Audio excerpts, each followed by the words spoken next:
ఫ్లెక్సీల విషయంలో ధర్మకర్తలందరూ కూడా చిన్నచూపు చూసే విధంగా ఎక్కడ ఫోటోలు వేయకుండా సొంతంగా చైర్మన్ అండ్ కార్యనిర్వాహకులు వేశారని చెప్పి ప్రోటోకాల్ ఇబ్బంది చెప్పి అంటారు. దీన్ని ఎలా స్పందిస్తారు?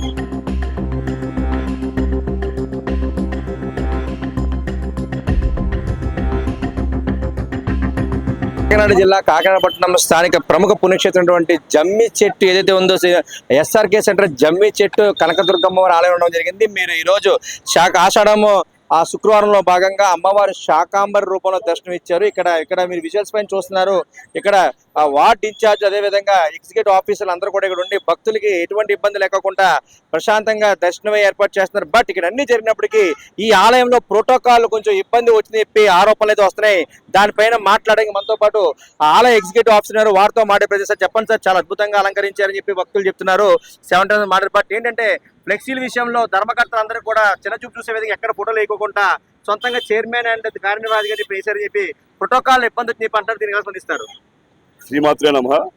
ఈ యొక్క ఉత్సవం శాకాంబరి మహోత్సవం అందరూ కూడా గ్రామస్తులు, ధర్మకర్తలు, చైర్మన్ గారు, ఎమ్మెల్యే గారు వీళ్ళందరూ కూడా ఒక కార్యాచరణ చేసి ఈ యొక్క కార్యక్రమం నిర్వహించడం జరుగుతుంది. ప్రోటోకాల్లో విభేదాలు రావడం ఉన్నది అవాస్తవం. ఎందుకంటే ఇది కేవలం మీరు చూస్తున్నారో లేదో ఈ యొక్క అది దేవస్థానం చైర్మన్గా అదే మన ఎమ్మెల్యే గారు స్థానిక శాసనసభ్యులు ఎవరైతున్నారో వాళ్ళు వేయడం జరిగింది. గవర్నమెంట్ అఫీషియల్స్ అంతా కూడా పైన వేయడం జరిగింది. ధర్మకర్తల మండలి ప్రోటోకాల్ అనేది ప్రత్యేకమైన బోర్డు ఏర్పాటు చేస్తున్నాం. అది నేను వచ్చిన తర్వాత యాక్చువల్ గా అన్ని ఆలయాల్లో బాలతిరుపతి దేవులు అలాగే దేవాలయ శివాలయం అన్నింటిలో కూడా ప్రోటోకాల్ కింద అందరూ ధర్మకర్తల మండలి ఫోటోలు కింద మెన్షన్ చేశారు. మన ఆలయంలో ఎందుకు మెన్షన్ చేయలేదు? అది నేను వచ్చిన తర్వాత కూడా అది ఐడెంటిఫికేషన్ చేసి మీకు ధర్మకర్తల మండలి పేర్లు కూడా లేవు, ఇక్కడ పేర్లు కూడా ఇవ్వాలని చెప్పేసి నేను నిర్ణయం చేస్తున్నాను. వాళ్ళ దగ్గర ఫోటోలు ఇవ్వడం వల్ల దసరా పండుగకి ఉన్నటువంటి ధర్మకర్తల మండలి ఫోటోలు మరి ఇప్పుడు ఎందుకు రాలేదని సమాధానం. ఆ రోజు నేను కార్యనిర్వహణాధికారికి నేను లేనప్పుడు అప్పుడు కార్యనిర్వాహకులు పని సరిగ్గా చేయదని ఒప్పుకుంటున్నారా? కాదండి, అది ఏంటంటే అప్పుడు వాస్తవ పరిస్థితులు కమిటీ వాళ్ళు నిర్ణయం తీసుకున్నారు కాబట్టి ఆ నిర్ణయంలో ఆయన లోబడి ఏదో చేసి ఉండొచ్చు. ఇప్పుడు కూడా మేము ప్రతిదీ కూడా ఒక మీటింగ్ పెట్టుకుని ధర్మకర్తల మనతో తీర్మానం చేసుకుని ఏదైతే చేయాలనుకుంటున్నామో ఆ కార్యక్రమం వారి యొక్క ఆచరణ మేరకు మనం చేస్తామని చెప్తే కానీ మన వ్యక్తిగతంగా కూడా ఎవరిని పెంచేది లేదు, ఎవరిని తగ్గించేయలేదు. స్థానిక పెద్దలు ఎవరైతున్నారో అందరినీ కూడా మనం కలుపుకొని వెళ్ళి ఈ కార్యక్రమం చేయడం జరుగుతుంది. ఏ రకంగా తీసుకోవచ్చు? మీరు 29వ వార్డు ఇన్ఛార్జ్ గా టీడీపీ వ్యవహరిస్తున్నారు. ఈరోజు ఆలయం మీ వార్డులో ఉండడం మీరు దగ్గర చూసుకోండి, ఏ రకంగా ఉంది? జై శ్రీ మాత్రాయ నమః. అమ్మదేవి ఉంటే అన్ని ఉన్నట్లే.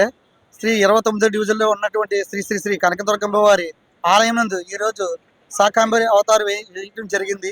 ఈ యొక్క అవతారానికి ఇక్కడ ఉన్న ప్రతి ఒక్కరు కూడా కూటమి సభ్యులు, అదేవిధంగా కమిటీ సభ్యులు, స్మార్ట్ సిటీ ప్రదాత శ్రీ వనమాల కొండబాబు గారి సారథ్యంలో ఇవన్నీ కూడా జరుగుతున్నాయి. అదే తోట సుధీర్ గారి సమక్షంలో జరుగుతున్నాయండి. దీనికి మార్కెట్ పెద్దలందరూ కూడా కూరగాయలు ఇవ్వడం, అదే ఫ్రూట్స్ వర్తకల సంఘం వారు కూడా ఫ్రూట్స్ సప్లై చేయడం, అదే చుట్టూరు ఉన్న ప్రజలందరూ వచ్చి వాళ్ళు స్వచ్ఛందంగా వచ్చి ఇక్కడ తీర్థ ప్రసాదాలు కానీ ఇక్కడ సహాయ సహకారం అందిస్తున్నారు. వాళ్ళందరికీ మాకు ధన్యవాదములు.